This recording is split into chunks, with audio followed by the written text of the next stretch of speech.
toutes celles et ceux qui sont même venus de plus loin, des régions voisines et même d'au-delà. Nous avons tous été touchés, cher Arnaud, par ton évocation éloquente, à l'instant, des désordres économiques qui affaiblissent la République et exaspèrent les Français, les ravages sociaux et le gâchis humain qui en résultent sont le produit de la brutalité de la droite, de son inertie et de la confiscation du pouvoir contre lesquels nous nous apprêtons à mener une bataille décisive. Oui, il faut battre la droite.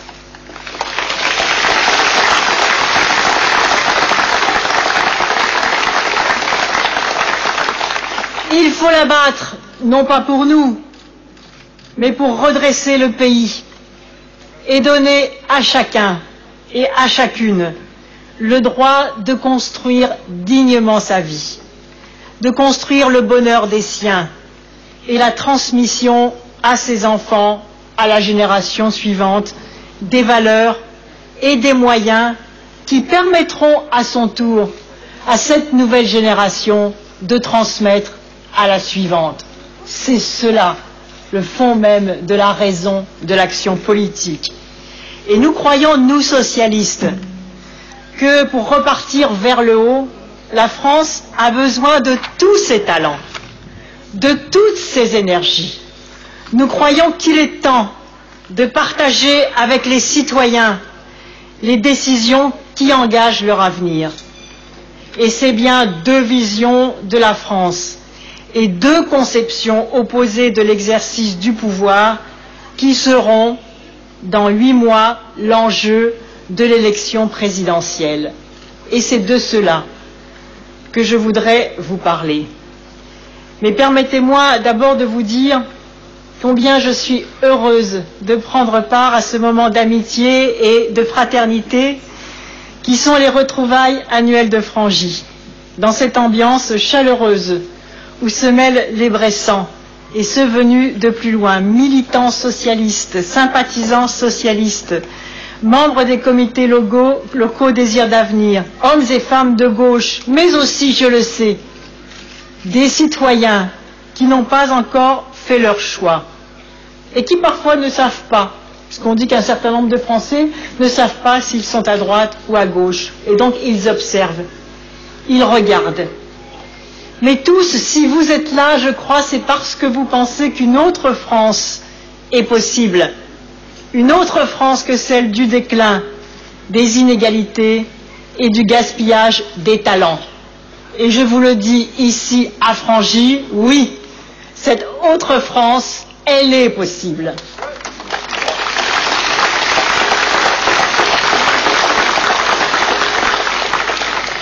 La fête de la Rose de Frangy est aussi de longue date un événement politique qui intéresse bien au-delà de la vallée de la Saône. Pardon pour les bousculades de tout à l'heure. Les journalistes sont nombreux, mais ils sont aussi dans l'exercice de leur métier, des partenaires nécessaires du débat démocratique. Je salue aussi, en votre nom, la presse internationale, dont la présence nous rappelle que l'on s'intéresse hors de nos frontières à ce qui va se passer chez nous. Ces bousculades, c'est que, pourquoi ne pas l'avouer, ce vaste mouvement aujourd'hui nous surprend, nous comble, il est imprévu. Et notre organisation est encore un peu artisanale, mais c'est aussi ce qui fait son charme. Et je voudrais vous dire, monsieur le maire de Frangy, je vous l'ai dit tout à l'heure, pour que la presse puisse travailler, nous avons installé pour la journée Internet à très haut débit. Alors, monsieur le maire, au nom de la revendication des communes rurales, au nom de la lutte contre la désertification rurale et du droit des petites communes à accéder aux nouvelles technologies, lorsque la fête sera finie, fermez bien les locaux et la mairie, et cet Internet à haut débit, gardez-le.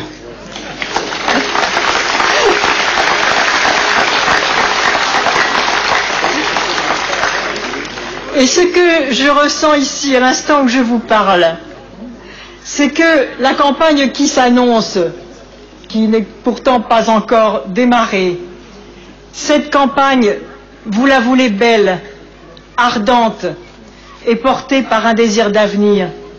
Et je ne sais pas pourquoi, mais je sens en vous cette énergie extraordinaire. Et pour nous, socialistes, les fêtes de la Rose sont un peu nos fêtes de famille. Une famille qui, cette année, se réjouit d'accueillir beaucoup de nouveaux adhérents. C'est un signe de vitalité. C'est la preuve de la volonté de peser sur les choix. Et le choix est important. La famille socialiste est faite de tous ces nouveaux adhérents, mais aussi de toutes les générations de militants. C'est une famille moderne, au sens où l'on trouve toutes sortes de sensibilités, de personnalités, d'affinités. Inscrit dans la longue durée de l'histoire socialiste et de ses luttes contre les inégalités, nous savons aussi que nous avons, à chaque génération, l'obligation d'en actualiser l'héritage dans le temps qui est le nôtre, dans la fidélité à nos valeurs, mais sans craindre d'innover, d'inventer et d'imaginer. Et c'est à cela que je vous invite. La première fois que je suis venue à Frangy, on le rappelait tout à l'heure, c'était en 1993, au lendemain d'une douloureuse défaite qui nous laissa peu nombreux sur les rangs de gauche à l'Assemblée nationale. Nous serrions alors les rangs dans l'adversité. Mais aujourd'hui, je n'en doute pas, c'est porté par la volonté de gagner que nous nous retrouvons en terre bressane, dans cette région que François Mitterrand aimait tant. Car comment ici ne pas penser à lui, à son enracinement, à sa fidélité au Morvan, à la force qu'il y puisa, à son dernier désir aussi, qu'un peu de terre bourguignonne se mêle sur sa tombe à celle de Jarnac, dans la région Poitou-Charentes que je préside. Et je me souviens de cette leçon de lucidité, de ténacité et de courage qu'il nous donna lors de ce dernier Conseil des ministres auquel je participais en 1993 comme ministre de l'Environnement. La gauche alors avait perdu cruellement les élections législatives. Un gouvernement de droite était en formation. Nous étions entre les deux tours. Et voici ce que nous dit François Mitterrand. Vous allez devoir reconstituer un noyau cohérent, vigoureux, sans querelle, ne craignant pas les obstacles, acceptant les sacrifices, renonçant aux joies paisibles d'une vie tranquille. Et il avait ajouté, vous avez une belle et grande cause à défendre, et dites-vous bien que cette cause est meilleure que nous tous. En face, c'est une loi de la société qui veut que ceux qui possèdent veulent toujours posséder plus. Et pour imposer des lois d'équité, il faut des révolutions. Alors je vous le dis, cette belle et forte leçon vaut encore pour les temps actuels. Aujourd'hui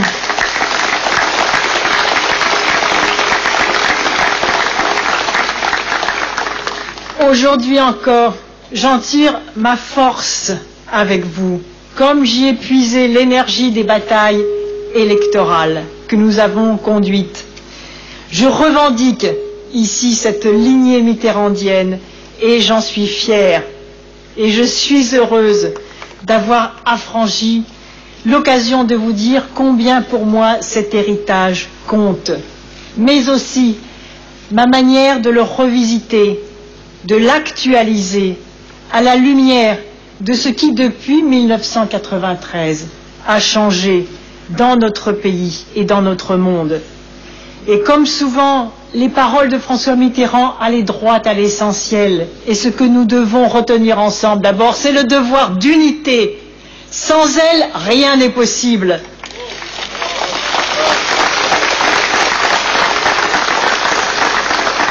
C'est ensuite le courage requis pour une cause qui nous dépasse. Et c'est enfin la nécessité de mener des révolutions au sens de changements profonds pour que la justice l'emporte sur les égoïsmes et sur les routines. Et c'est la feuille de route que je vous propose, car ces valeurs claires restent un guide pour l'action. Et c'est ainsi que je conçois l'exercice de la responsabilité politique et le rôle d'un chef de l'État.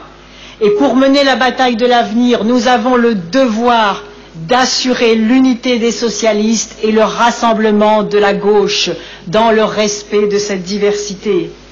Les socialistes semblent toujours rechigner à faire bloc, mais on le sait, ils finissent aussi toujours par serrer les rangs.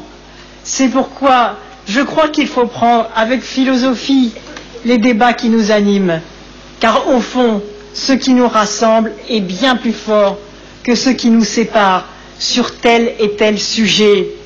Et nous savons au fond de nous-mêmes que pour convaincre et entraîner les Français, nous devons commencer par regrouper nos propres forces. Et ici, à Frangy, ce rassemblement est palpable. Je sens votre espérance, je sens votre ferveur, je sens notre force collective. À nous de la faire croître, afin que nous soyons en mesure, demain, de retirer la France vers le haut et avec d'autres, de construire l'Europe par la preuve et de bâtir un monde plus juste. À nous de faire prévaloir, en somme, cet ordre social juste qui rend possible la construction tant attendue des sécurités durables qui permettront à chacun d'affronter sereinement les changements et d'éviter que ce soit toujours les mêmes qui soient les victimes de ces changements et toujours les mêmes qui s'en sortent. Et c'est bien là la tâche de la gauche, qui, comme le disait Léon Blum, sait que les besoins des uns sont solidaires de ceux des autres, que personne ne peut se sauver tout seul, que les droits de chaque individu sont solidaires des droits de tous. Regardez la France, regardez la planète, jamais ces principes ne furent aussi vrais. Et au bout du compte, quelle est l'aspiration de tout être humain et quel est le sens de la politique? Je le disais tout à l'heure, la politique, c'est de permettre à chacun de construire sa vie en toute liberté, de la maîtriser, de la définir et de construire le bonheur des siens, de transmettre à ses enfants les valeurs et le bagage pour réussir. C'est le droit élémentaire dont la conquête pour chacun et pour chacune justifie notre combat politique. Or, dans la France d'aujourd'hui, les uns maîtrisent leur destin et sont assurés de l'avenir, du leur et de celui de leurs enfants. Mais les autres sont privés de cette possibilité et n'en sont pas sûrs ou tenaillés par la précarité. C'est là que se trouve le clivage le plus profond, l'inégalité la plus criante à laquelle nous devons répondre. Et pour la droite, cette inégalité-là, elle est inévitable.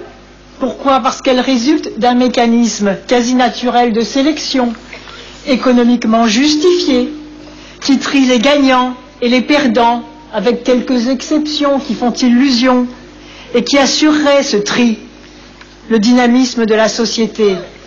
Résultat, c'est une société de ghetto, dans laquelle ceux qui ne vivent pas de la même façon s'ignorent et ont de moins en moins l'occasion de se rencontrer, puisque la suppression du service national a finalement fait disparaître le dernier endroit où les Français venus de toutes origines se découvraient et se parlaient. Aujourd'hui, on est dans une société dans laquelle des murs sont dressés les uns en direction des autres. Et donc le projet politique qui est le nôtre, c'est d'abattre ces murs et de construire des ponts. La droite veut faire croire que la gauche propose une société d'assistanat. Mais la gauche, ce n'est pas l'assistanat. Au contraire, c'est de garantir et de créer les conditions pour que chacun ait à égalité les moyens et la liberté d'assumer sa responsabilité et de construire librement sa vie. La responsabilité individuelle et la récompense de l'effort ne sont pas des valeurs conservatrices. Ce sont des valeurs progressistes et je les revendique pour les socialistes. Dès lors que les réformes, c'est-à-dire que l'action politique, permet d'en créer les conditions pour tous, au premier rang desquelles l'éducation, la formation professionnelle et l'accès à la culture, avec le combat permanent et le souci constant de l'égalité réelle. Et à partir de ce principe, à partir de la façon dont nous allons assumer ces valeurs trop souvent délaissées par la gauche, c'est nous qui reconstruirons la valeur travail. Et la bataille pour le plein emploi, la lutte contre la précarité, la dignité du métier, la sécurité du salaire sont par définition au cœur du projet socialiste. Tout le reste en dépend. On sait que des parents en situation de travail précaire, ça signifie une famille déstabilisée. On sait que la précarité au niveau du salaire et de l'emploi empêche de transmettre à ses enfants le goût de l'effort scolaire. Tout se tient, emploi, sécurité, famille, école, tout se tient. Et quand un maillon vient à manquer, c'est tout le reste qui est déstabilisé.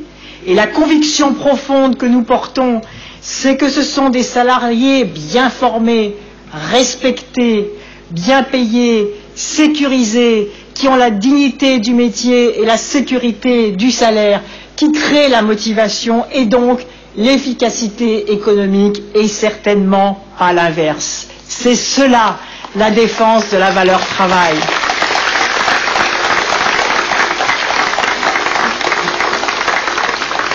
J'ai entendu encore très récemment à l'Assemblée nationale des députés de droite affirmer qu'à cause de la gauche, les Français seraient fâchés avec le travail à cause des 35 heures et que les chômeurs seraient trop confortablement installés dans leurs revenus d'assistance. Il n'en est rien.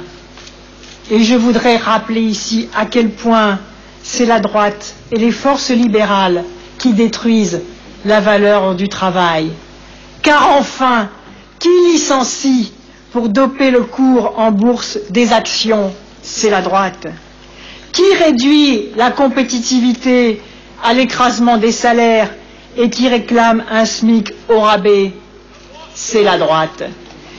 Qui considère les hommes et les femmes au travail comme de simples variables d'ajustement? C'est la droite. Aidez-moi. Qui confond la modernité avec la brutalité du capitalisme du XIXe siècle? Qui met sur Internet les emplois aux enchères et les adjuge à qui accepte le salaire les plus bas? Qui trouve normal qu'un haut dirigeant gagne en une année ce qu'un salarié moyen ne gagnera jamais en toute sa vie? Qui accepte que la France soit la lanterne rouge de la santé et de la sécurité au travail? Qui a encore récemment proclamé que la liberté s'arrêtait là où commence le code du travail? Oui, c'est la droite qui précarise à tout va. À coups de CNE, de CDD, d'intérim, de temps partiel subi, ce triste privilège en particulier massivement pour les femmes. C'est la droite qui ne laisse comme choix à beaucoup de jeunes que la galère ou l'expatriation, qui fait exploser le nombre de travailleurs pauvres. Vous vous rendez compte cette expression, travailleurs pauvres? On travaille et on ne peut même pas élever dignement sa famille, qui sont d'ailleurs à 80% des travailleuses pauvres. Voilà qui sont les vrais destructeurs du travail.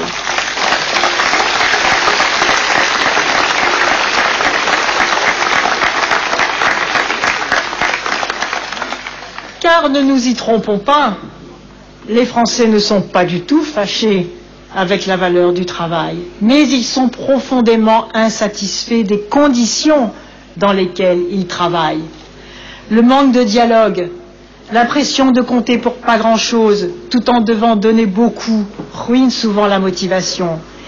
Et la France doit sortir enfin de l'archaïsme de ses relations sociales. On est le pays le plus en retard pour l'archaïsme des relations sociales dans l'entreprise. On sait que d'autres pays européens, je l'ai vu en Suède, un autre état d'esprit, des pratiques bien différentes, grâce en particulier à un syndicalisme de masse. Plus de 80% des salariés dans l'Europe du Nord sont syndiqués, et en France, c'est 8% de syndiqués. Alors le rapport de force, il est inégal. Et c'est cela qu'il va falloir créer, un syndicalisme de masse, pour rétablir le rapport de force entre les dirigeants et les salariés. Et cela, d'ailleurs, pour la plus grande défense des intérêts du pays. Car lorsqu'il y a un syndicalisme de masse, alors la négociation collective est obligatoire. Alors l'intérêt général est obligé d'être pris en compte par les dirigeants des entreprises. Et c'est dans les pays où le taux de syndicalisation est le plus élevé qu'il y a le moins de grèves et de licenciements collectifs. Et c'est cela qu'il va nous falloir créer en France, une capacité collective à anticiper et à accompagner les mutations économiques grâce au dialogue social et à la force des organisations syndicales, afin de ne laisser personne sur le bord du chemin lors de ces mutations économiques. Oui, des entreprises qui fonctionnent bien dans l'intérêt du pays et en respectant leurs salariés, c'est possible en France aussi, et nous le ferons.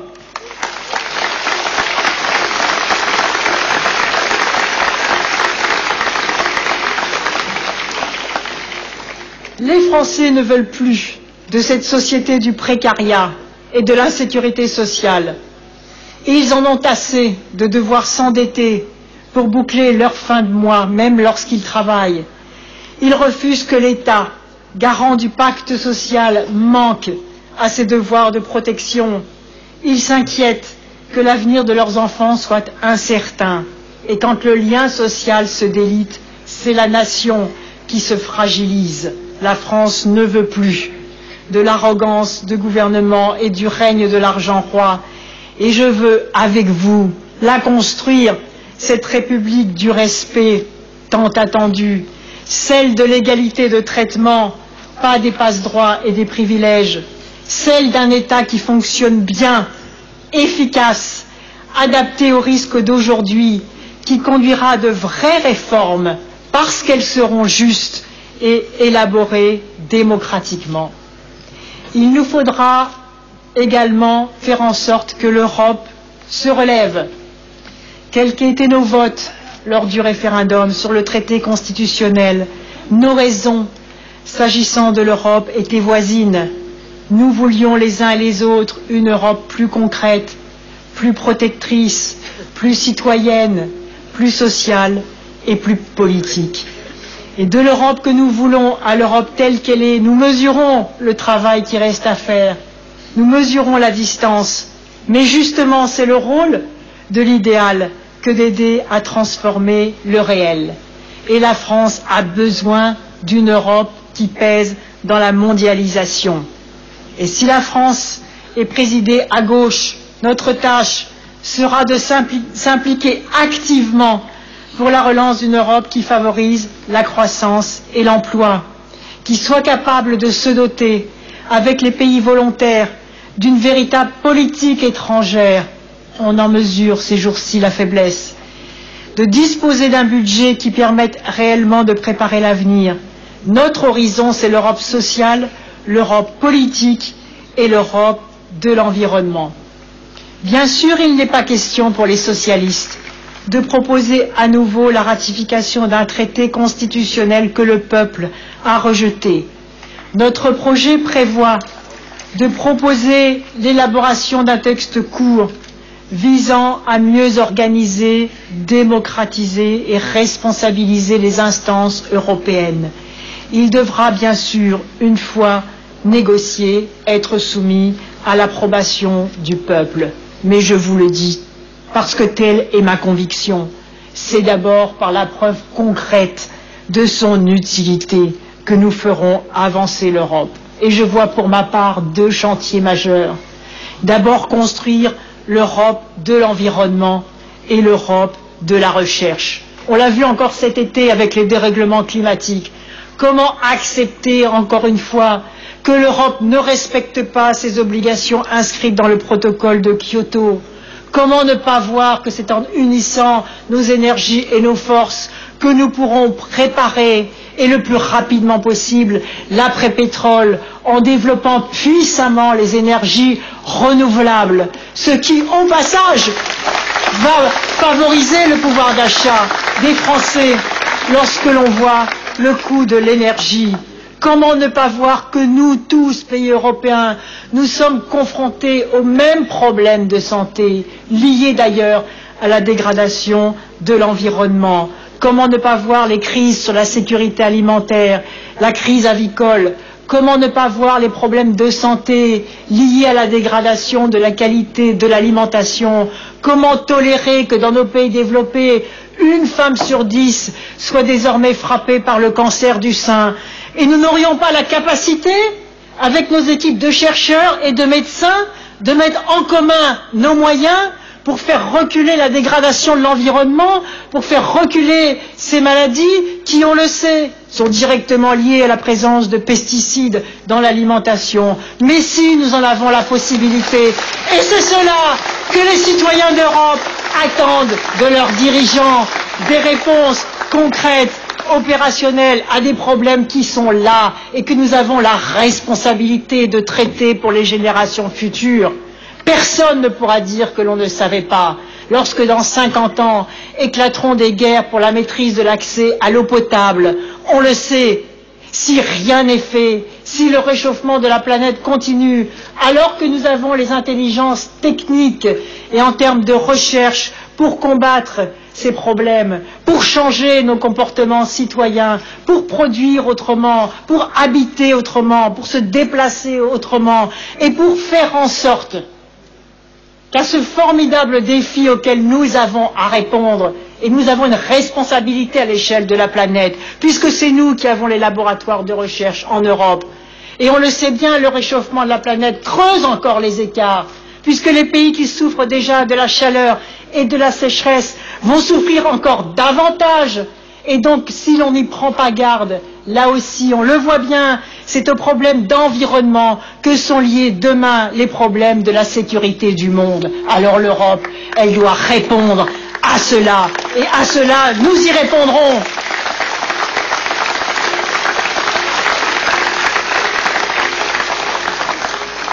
Car tout se tient là aussi, à propos de la France dans le monde. Le monde actuel, il est instable et dangereux, et ça n'est pas une fatalité. Il y a d'autres façons de vivre ensemble à l'échelle de la planète. La guerre du Liban, les menaces terroristes nous rappellent cette instabilité. La fin de la guerre froide ne l'a pas pacifiée. Mais c'est aussi la recrudescence des inégalités qui nourrit le ressentiment, les haines nationalistes, les fièvres identitaires qui attisent bien des brasiers. Les guerres préventives aggravent les problèmes plus qu'elles ne prétendent les traiter. Il n'y a plus que George Bush pour penser que le monde est plus sûr depuis l'occupation de l'Irak. Et le conflit au Liban vient de confirmer l'expérience de l'impuissance de la force. Et dans ce monde-là, la France n'a pas le droit de jouer un rôle effacé. D'abord parce qu'elle est membre du Conseil de sécurité, que sa géographie, que son histoire la mettent au contact de l'Afrique, de l'Asie et du Moyen-Orient, d'où viennent certes des menaces, mais aussi de solides amitiés et des attentes fortes et un formidable potentiel de développement. Et dans ce monde-là, ni le simplisme, telle la théorie de l'axe du mal, ne sont bons conseillers ni la peur. Raison de plus pour être réaliste mais créatif, pour faire preuve de sang-froid et pour préférer le pouvoir de convaincre à l'étalage de l'arrogance.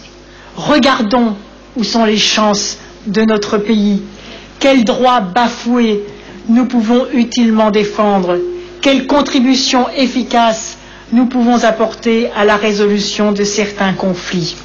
Ne nous résignons pas à une certaine impuissance de l'Europe qui, loin de renforcer la France, l'affaiblit. Assumons aussi, si nous voulons être crédibles, notre part de responsabilité. Car la France doit le dire haut et fort. Le premier facteur de déstabilisation du monde, c'est la misère. Ce sont les écarts qui se creusent. C'est l'humiliation de ceux qui sont bafoués et qui poussent à la violence ou qui permettent toutes les manipulations sur ces esprits humiliés. Et pour être entendue, la France doit commencer à respecter ses obligations et à mettre en conformité ses actes. Le classement international qui a été publié il y a 8 jours place la France au 18e rang sur 21 pays riches au développement. Est-ce que cela ne nous fait pas honte ?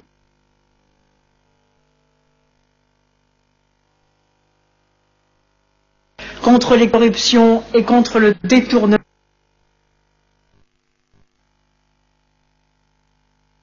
au problème des migrations, de la pauvreté. C'est là qu'il faut remettre cette morale universelle. Et voyez ce qu'organise le ministre de l'Intérieur, l'immigration choisie. Mais qu'est-ce que ça veut dire?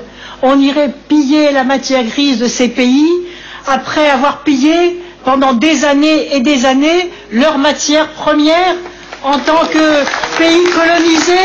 Mais c'est insupportable. Nous n'avons plus à piller ces pays. Nous avons, dans notre propre intérêt, à favoriser ce co-développement en respect de ce qu'ils sont, de leur savoir-faire, de ce qu'ils savent inventer. Il faut cesser. Il faut respecter nos obligations et c'est comme cela que nous pourrons sereinement négocier avec eux la politique des migrations internationales.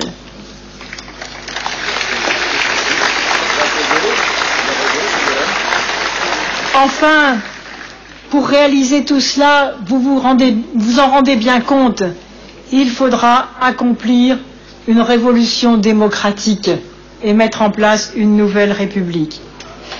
La République c'est moi qui fais la salle.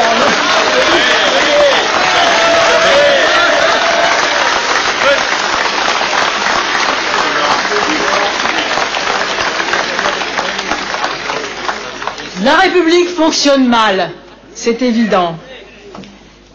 L'intérêt général s'efface dans la confusion et l'irresponsabilité des pouvoirs. Le débat démocratique, on vient encore d'en avoir un exemple avec la politique étrangère, est confisqué. Les promesses électorales, souvent oubliées. Le dialogue social, on l'a vu, bien trop archaïque. La décentralisation a été dévoyée. Le sens de la plus élémentaire humanité est perdu dans les expulsions à grand spectacle. Notre justice est ébranlée. Et c'est l'État qui ainsi risque de perdre sa crédibilité, car le gouvernement actuel, tout à son agitation fébrile, n'a plus de boussole. Il fait voter une loi sur l'immigration, 2 ans après celle qu'il a déjà fait voter. Il décide, malgré sa promesse formelle au Parlement, la privatisation de Gaz de France. Il expulse des enfants qui veulent apprendre à l'école, mais laisse filer la délinquance de masse sans s'attaquer à ses causes profondes. Comment s'étonner dès lors que le lien de confiance soit dramatiquement affaibli? Et toutes les élections, toutes les enquêtes d'opinion faites au cours de ces dernières années délivrent obstinément le même message. Les Français ne se sentent pas suffisamment entendus, insuffisamment compris, pas respectés. Mais ils ne sont pas devenus indifférents à la politique. Mais ce qu'ils demandent, et ce que nous demandons tous ensemble, c'est une démocratie qui fonctionne mieux, dans laquelle chacun se sentirait pleinement respecté. Et ce que je vous propose, c'est une véritable révolution démocratique pour construire la République du respect.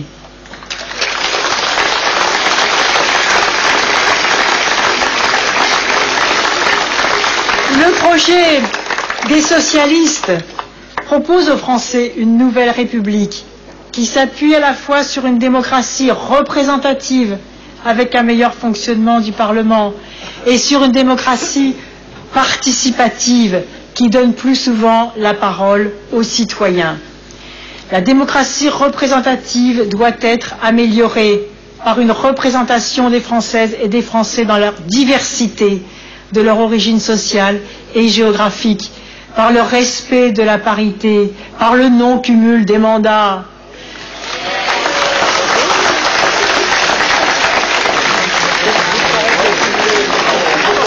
Par un système où la responsabilité soit la règle, à commencer par celle du chef de l'État, par un système où le Parlement est un pouvoir réel d'impulsion et de contrôle, mais où les parlementaires soient bien présents à l'Assemblée nationale.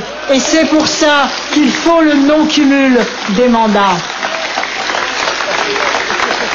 Et puis une démocratie plus participative, qui élargit le pouvoir d'initiative des citoyens, notamment par des référendums d'initiative populaire, et par le référendum, Arnaud l'a dit, que nous organiserons pour mettre en place cette grande réforme institutionnelle.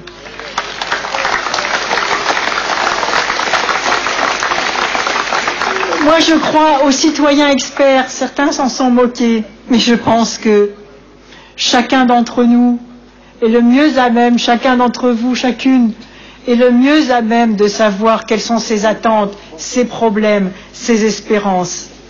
Mais chacun sait bien aussi que les Français, lorsqu'ils s'abstiennent, ce n'est pas de gaieté de cœur. Ils n'ont envie de s'impliquer, c'est vrai pour tout citoyen actif, que si la prise de parole a des chances de peser.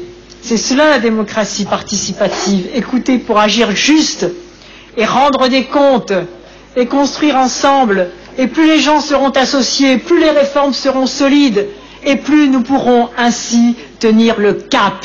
Ça, c'est un choix politique, celui de combattre le sentiment d'impuissance qui mine la démocratie, partager plus largement les décisions pour améliorer l'action publique, car nous avons soif de considération, nous avons soif de maîtrise personnelle de nos existences, nous avons soif d'efficacité collective et d'intelligence collective, nous avons soif de résultats sans gaspillage ni lenteur, et les institutions de la République doivent exercer la plénitude de leurs attributions avec l'aide de citoyens qui ne soient plus exclus d'une histoire qui est la leur. C'est cela aussi la juste autorité de l'État.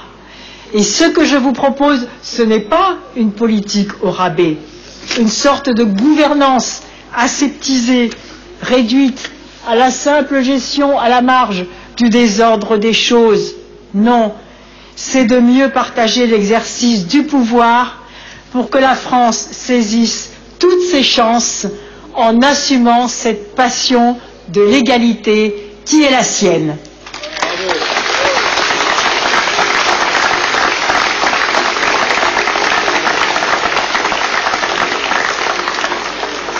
Ce que je vous propose, c'est une révolution démocratique, fondée sur l'intelligence collective des citoyens. Et ici, nous en avons un exemple. Sur une vraie décentralisation qui identifie les responsabilités et qui donc rend l'État plus efficace.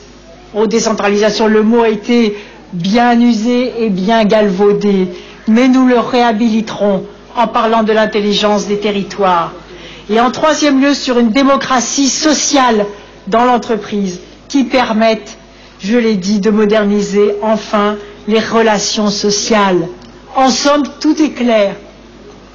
Le respect crée la confiance et la confiance nourrit le désir d'avenir. Alors, j'ai observé que Arnaud avait le tact de ne pas prononcer le mot de 6e République. Alors je le ferai.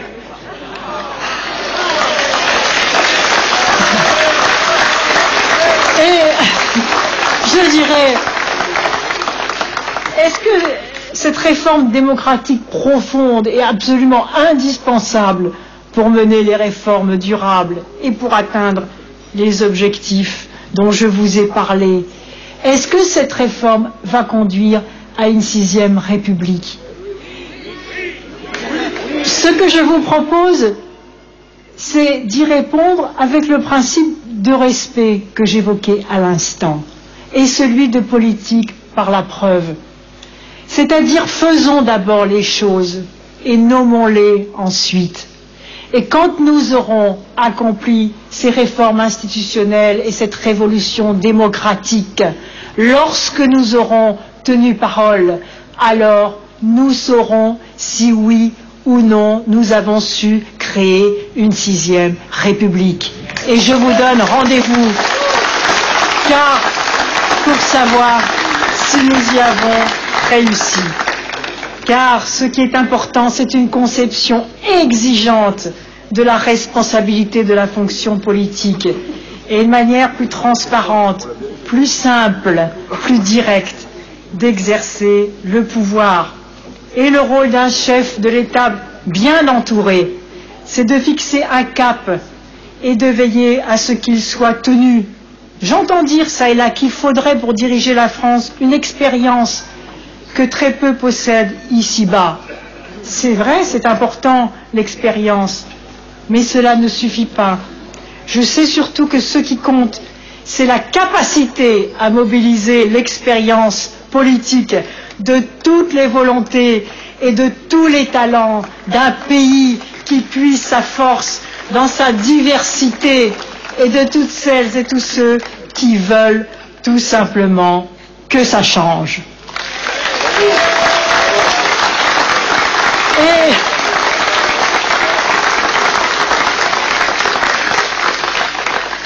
Et pour finir, ce que je peux vous dire, on verra les prochaines échéances, ce qu'elles seront. Nous respectons les calendriers.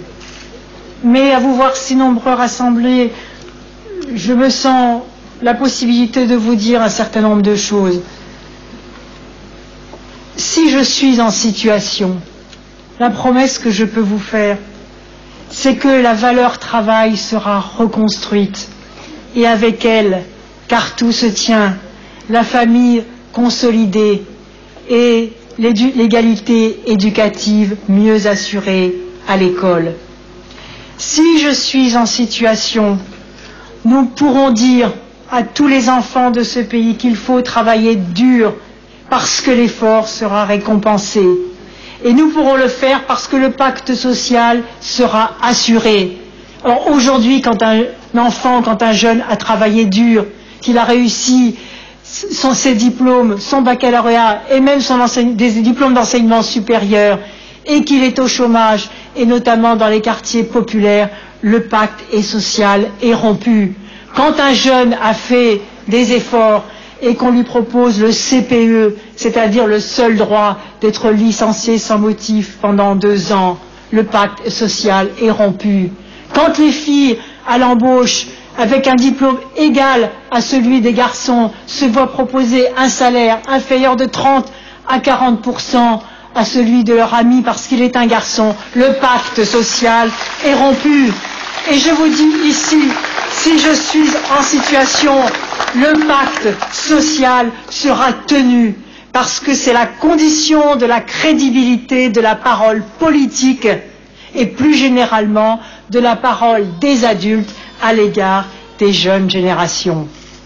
Si je suis en situation, je peux vous dire que la France sera le pays de l'excellence environnementale, entraînant toute l'Europe, et qu'en 2008, nous serons fiers du bilan de la présidence française. Si je suis en situation, la France aura une parole qui porte dans le monde, parce que notre pays assumera de manière exemplaire ses devoirs envers les pays pauvres, et la crédibilité de notre parole sera restaurée, car nos actes correspondront enfin à nos discours. ce qui nous permettra de traiter efficacement et dignement le problème des migrations internationales.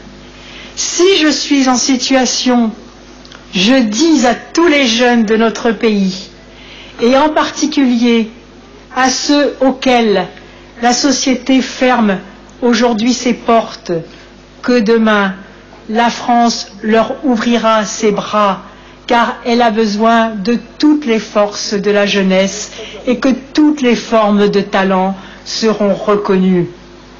Si je suis en situation, les femmes sauront que leur temps est venu, pas seulement pour plus d'égalité et de justice, mais aussi, j'en suis convaincue, pour le plus grand bonheur des hommes.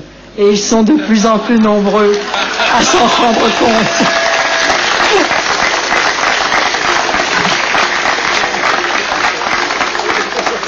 Oui, nous avons envie de voir en 2007 la France se relever et concrétiser ce désir d'avenir et de changement que nous voyons monter dans ce pays et ici à Frangy.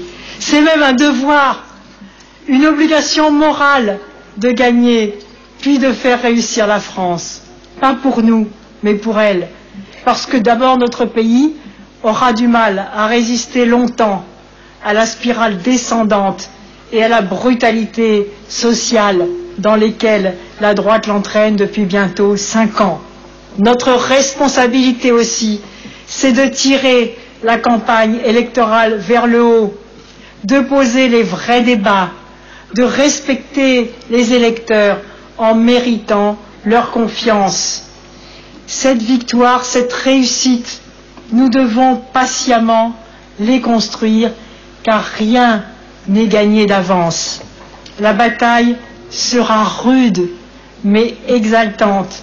Et je lance ici, à Frangy, un appel au rassemblement de toutes celles et tous ceux qui veulent que ça change et que la France se redresse. Avec vous, j'ai confiance.